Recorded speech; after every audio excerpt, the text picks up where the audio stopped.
আসসালামু আলাইকুম। বাংলা সংবাদে সবাইকে স্বাগত জানাচ্ছি। আমি চিন্তিয়া হক। শুরুতেই সংবাদ শিরোনাম। ফেব্রুয়ারিতে নির্বাচন, এরপর আমরা বিদায় নেব বলছেন আইন উপদেষ্টা।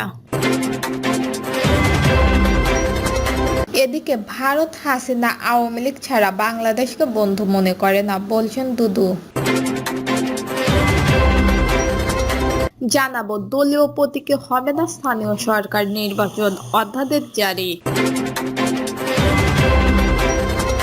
হাসিনার বিচার ছাড়া নির্বাচন উৎসব মুখর হবে না বলছেন মোহাম্মদ শাহজাহান। এবং সর্বশেষ জানাবো চুয়েটে র্যাগিং এর অভিযোগে 10 শিক্ষার্থীকে শোকজ।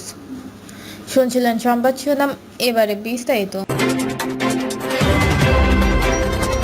ফেব্রুয়ারিতে নির্বাচন, এরপর আমরা বিদায় নেব বলছেন আইন উপদেষ্টা।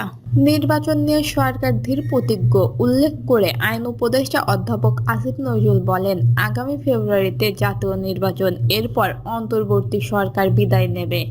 আইন উপদেষ্টা বলেন, নির্বাচন অনুষ্ঠানের দায়িত্ব হচ্ছে সরকারের, দলের নয়। নির্বাচন অনুষ্ঠানে সরকার ধীর প্রতিজ্ঞ। আমাদের যত ধাপ আছে সবকিছুই আমরা মাথার মধ্যে একটাই রাখছি, ফেব্রুয়ারিতে নির্বাচন, আমরা ফেব্রুয়ারিতে চলে যাব।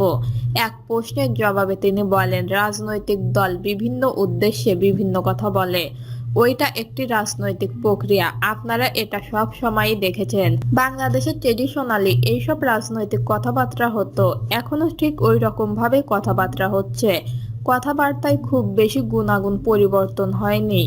ফলে নির্বাচন সময় কে কি বলবেন এটা রাজনৈতিক প্রক্রিয়ার অংশ হিসাবেই দেখবেন। তিনি আরো বলেন, সরকারের পক্ষ থেকে আমরা ধীর প্রতিজ্ঞ আছি। আমাদের স্যার সর্বজন স্বীকৃতি একজন বিশ্ব পর্যায়ের নন্দিত মানুষ, উনি নিজে ঘোষণা করেছেন ফেব্রুয়ারিতে নির্বাচন। তার এ ঘোষণা থেকে আমাদের পিছু আসার বিন্দুমাত্র চিন্তা নেই। ভারত হাসিনা আওয়ামী লীগ ছাড়া বাংলাদেশকে বন্ধু মনে করে না বলছেন দুদু। ও এই দেশের মানুষকে বন্ধু মনে করে না বলে মন্তব্য করেছেন বিএনপির ভাইস চেয়ারম্যান শামসুজ্জামান দুদু। তিনি বলেন, হাসিনা ও আওয়ামী লীগ তাদের বন্ধু। ভারত হাসিনাকে আশ্রয় দিয়েছে।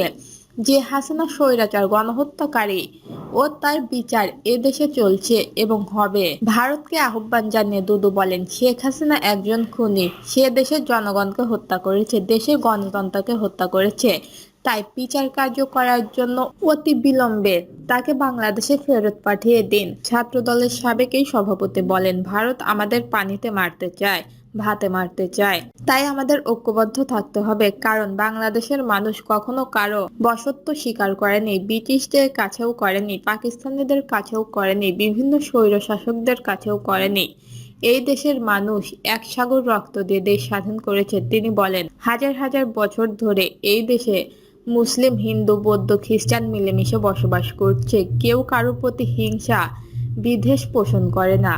বাংলাদেশ হচ্ছে এমন একটি দেশ, আমাদের পার্শ্ববর্তী দেশ যখন পানি দরকার তখন পানি দেয় না, আবার যখন দরকার নয় তখন তিস্তা ব্যারেজ খুলে দেয়। বাংলাদেশের চারপাশের প্রতিটি বর্ডার লিখিতভাবে ভারত থেকে বন্ধ করে দিয়েছে, যাতে বাংলাদেশের মানুষ ব্যবসা না করতে পারে।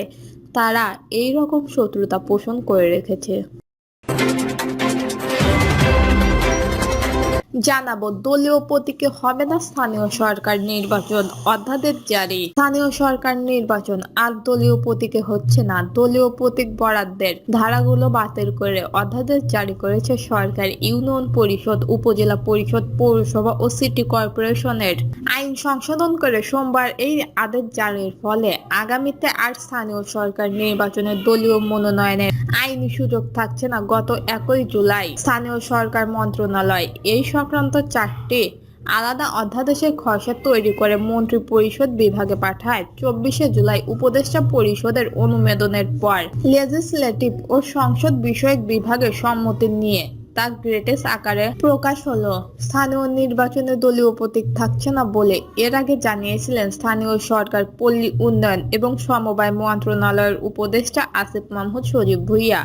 24 জুলাই উপদেষ্টা পরিষদের বৈঠকে এই সংক্রান্ত আইনের সংশোধনী অনুমোদন হয়। ওই দিন নিজের ভেরিফাইড ফেসবুক পেজে উপদেষ্টা আসিফ বলেন, স্থানীয় সরকার নির্বাচনে থাকছে না দলীয় প্রতীক।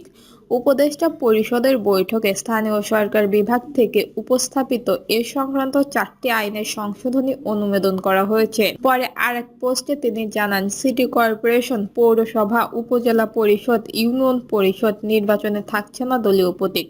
2015 সালে আওয়ামী লীগ সরকারের আমলে স্থানীয় সরকার নির্বাচন দলীয় প্রতীকে করার সিদ্ধান্ত হয়েছিল।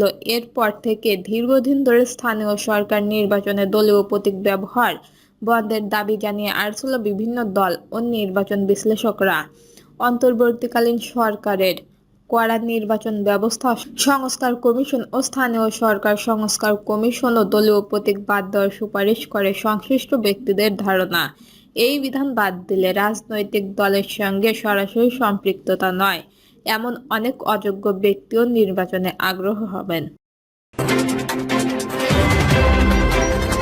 হাসিনার বিচার ছাড়া নির্বাচন উৎসব মুখর হবে না, বলছেন মুহাম্মদ শাহজাহান। নির্বাচনের আগে হাসিনার বিচার নিশ্চিত করতে হবে বলে মন্তব্য করেছেন বাংলাদেশ জামায়াতে ইসলামী কেন্দ্রীয় অ্যাসিস্ট্যান্ট সেক্রেটারি মোহাম্মদ শাহজাহান। তিনি বলেন, আগে হাসিনার বিচার না হলে নির্বাচন উৎসব মুখর হবে না। মোহাম্মদ শাহজাহান বলেন, আমরা নতুন একটা বাংলাদেশ বিনির্মাণের দিকে এগোচ্ছি। ফ্যাসিবাদ থেকে মুক্তির 1 বছর পূর্ণ হয়েছে। জুলাই বিপ্লবের পর জন আকাঙ্ক্ষার প্রতিফলন হয়নি। ডক্টর মোহাম্মদ ইউনূস শুরু থেকে সুন্দর বাংলাদেশ গড়ার চেষ্টা করেছেন। ইতিমধ্যে তিনি নির্বাচনের রোডম্যাপ ঘোষণা করেছেন। তিনি বলেন, যখনই নির্বাচন অনুষ্ঠিত হোক না কেন, জামায়াতে ইসলামী সবসময় প্রস্তুত। জুলাই সনদের আইনি ভিত্তি দেওয়া হবে কিনা তা নিয়ে ধোঁয়াশা সৃষ্টি হয়েছে। ফেব্রুয়ারিতে যে নির্বাচনী রোডম্যাপ দেওয়া হয়েছে, তার আগে জুলাই সনদকে আইনি কাঠামোয় আনতে হবে। দেশের নাগরিকদের চাহিদা পূরণ করতে হলে পিআর পদ্ধতিতে নির্বাচন দিতে হবে। আগে হাসিনার বিচার নিশ্চিত করতে হবে। হাসিনার বিচার ছাড়া নির্বাচন উৎসব মুখর হবে না। তিনি আরও বলেন, দেশের 70% মানুষ ও অধিকাংশ রাজনৈতিক দল পিআর পদ্ধতিতে নির্বাচন চায়।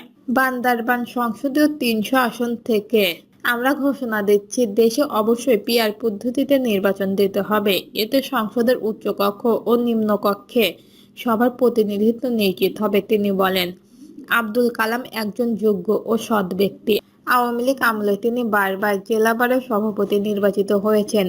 এবারের নির্বাচন অতীতের যে কোনো নির্বাচনের চেয়ে গুরুত্বপূর্ণ। জুলাই বিপ্লবে 107 জন শিশু জীবন দিয়েছে, যা বাংলাদেশের ইতিহাসে অভূতপূর্ব। তিনি আরো বলেন, ফ্যাসিবাদী সরকার আমাদের প্রতীক ও নিবন্ধন কেড়ে নিয়েছিল। আল্লাহর কৃপায় আমরা সেই নিবন্ধন ফিরে পেয়েছি। আমাদের নিষিদ্ধ করেছিল, কিন্তু তারাই আজ নিষিদ্ধ। দর্শক, এই ছিল এখনকার সর্বশেষ নিউজটি ভালো লাগলে একটি লাইক দিন, কমেন্টে আপনার মতামত জানান এবং আমাদের পাশে থাকার জন্য বেল বাটনটা অন করে রাখুন। ধন্যবাদ।